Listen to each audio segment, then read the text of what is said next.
What's wrong, baby? Can't fall asleep. I see. No, that's okay.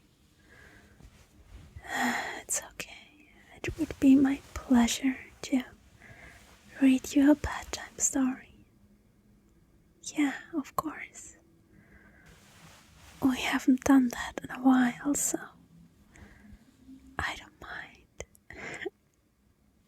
Come here first. Cuddle up. Yeah, cuddle up. That's right. Very good. So you want me to read from the book I read from last time?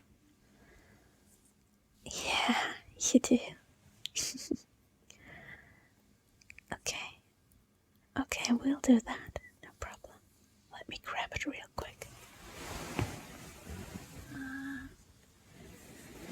Here we go. Yeah. You're right. The book has a very pretty cover. Yeah, all these colors. And I especially like the dragon looking at us from on top. Yeah. No, really. I love reading you stories to bed. It's no trouble. Don't worry. Okay, let's see. Which story shall we read?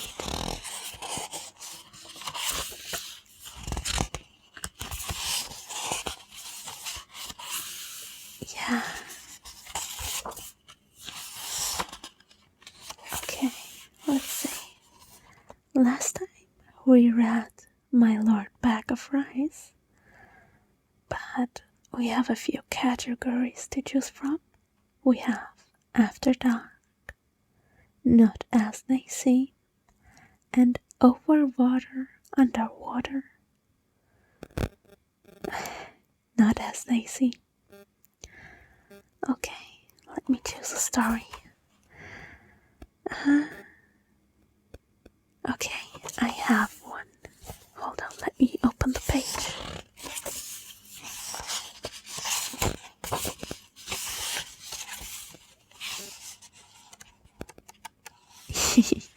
Yeah, that's right. Hold on.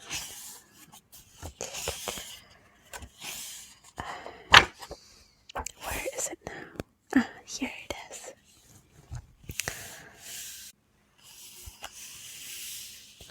The disobedient daughter who married a skull. A folktale from Nigeria. Yeah, cuddle up. It's okay. Come here. Yeah, I'll start now. It's okay to close your eyes if you're sleepy. Yeah, you can fall asleep. That's fine. I'll just finish the story, and when you feel like it, you can just drift away. That's the purpose after all. Effie Edom was a native of Cobham Town. He had a very fine daughter, whose name was Effie Young. All the young men in the country wanted to marry her on account of her beauty, but she refused all offers of marriage in spite of repeated entreaties from her parents, as she was very vain, and said she would only marry the best-looking man in the country, who would have to be young and strong, and capable of loving her properly. Most of the men her parents wanted her to marry, although they were rich, were old men and ugly, so the girl continued to disobey her parents, at which they were very much grieved. The skull who lived in the spirit land heard of the beauty of this Calabar virgin, and thought He would like to possess her. So he went about amongst his friends and borrowed different parts of the body from them, all of the best. From one he got a good head, another lent him a body, a third gave him strong arms, and a fourth lent him a fine pair of legs. At last he was complete, and was a perfect, very perfect specimen of manhood. He then left the spirit land and went to Cobham Market, where he saw Effie Young and admired her very much. About this time Effie Young heard that a very fine man had been seen on the market, who was better looking than any of the natives. She therefore went to the market at once, and directly she saw the skull in his borrowed beauty, she fell in love with him and invited him to her house. The skull was delighted and went home with her, and on his arrival was introduced by the girl to her parents, and immediately asked their consent to marry their daughter. That's very fast. At first they refused, as they did not wish her to marry a stranger, but at last they agreed. He lived with Effie Young for 2 days in her parents' house, and then said he wished to take his wife back to his country, which was far off. To this the girl readily agreed, as he was such a fine man, but her parents tried to persuade her not to go. However, being very headstrong, she made up her mind to go, and they started off together.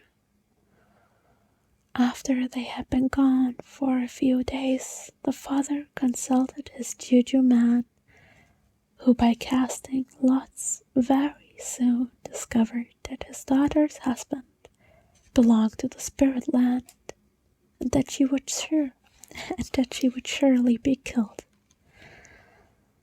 They therefore all mourned her as dead. After walking for several days, Effie Young and the skull crossed the border between the spirit land and the human country. Directly they set foot in the spirit land, first of all one man came to the skull and demanded his legs, then another his head, and the next his body, and so on, until in a few minutes the skull was left by itself in all its natural ugliness. At this the girl was very frightened and wanted to return home, but the skull would not allow this, and ordered her to go with him. When they arrived at the skull's house, they found his mother, who was a very old woman, quite incapable of doing any work, who could only creep about.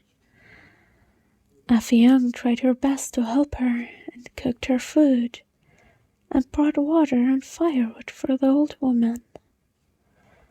The old creature was very grateful for these attentions, and soon became quite fond of Effie Young.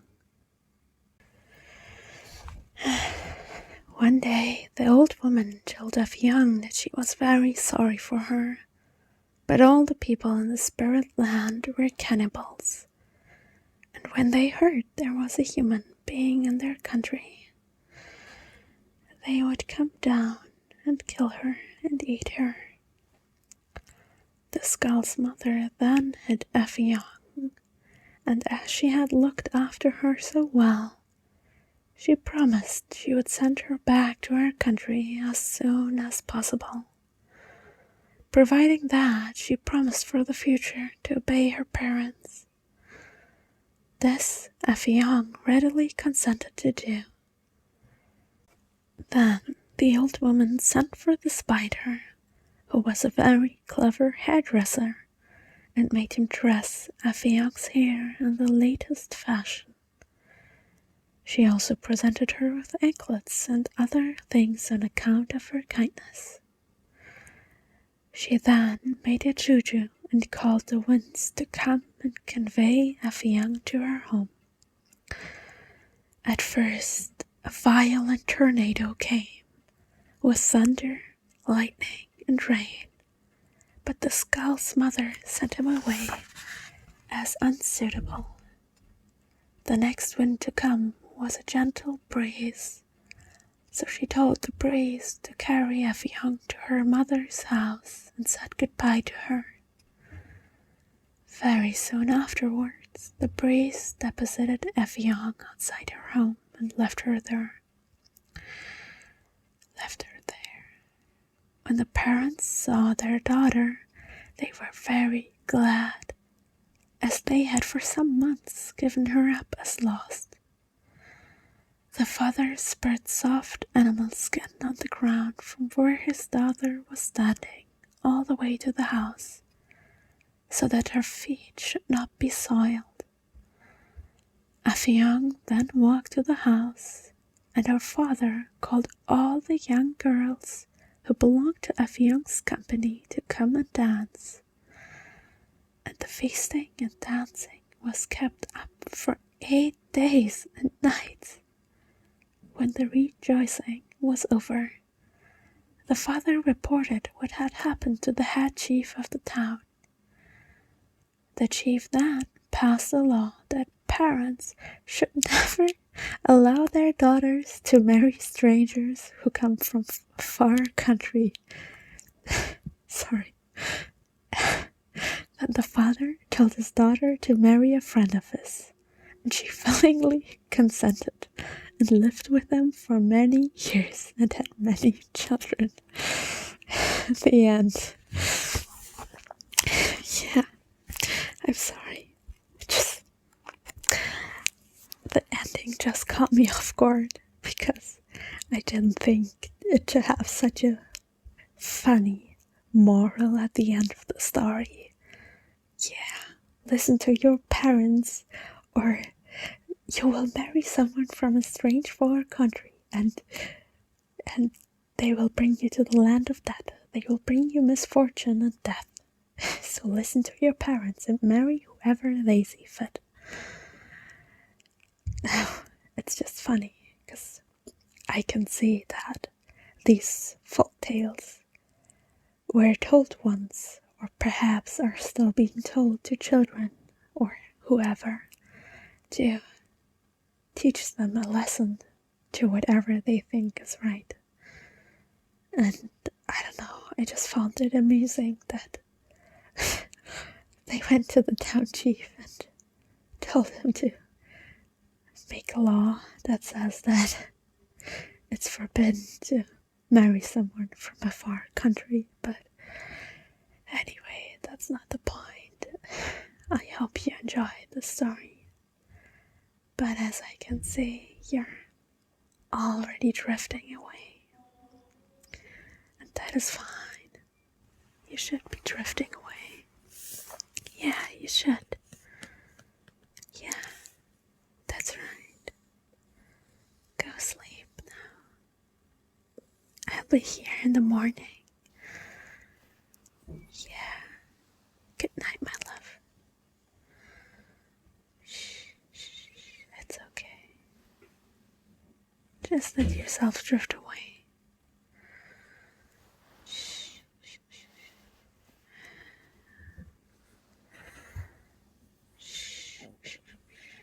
It's okay. You're safe. I got you. I got you. You're safe. It's alright. Just let yourself